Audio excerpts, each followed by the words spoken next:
Luzon, Bagyong Paulo na lumakas pa bilang tropical storm, inaasahang maglandfall bukas sa 575 kilometers silangan ng Infanta sa Quezon Province.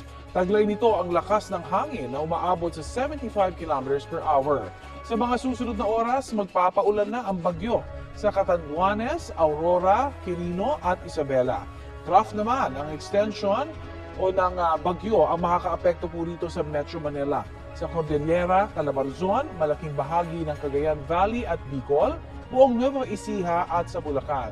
Sa pinakahuling forecast ng Pag-asa, posibleng lumakas pa bilang severe tropical storm ang Bagyong Paulo bago po ito maglandfall sa Isabela o kaya sa Northern Aurora bukas ng umaga.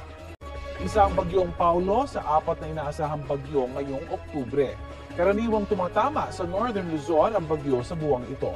Sabi po ng Pag-asa, pwede rin sa Southern Luzon, particular sa Bicol Region o kaya ay sa Visayas o Caraga Region.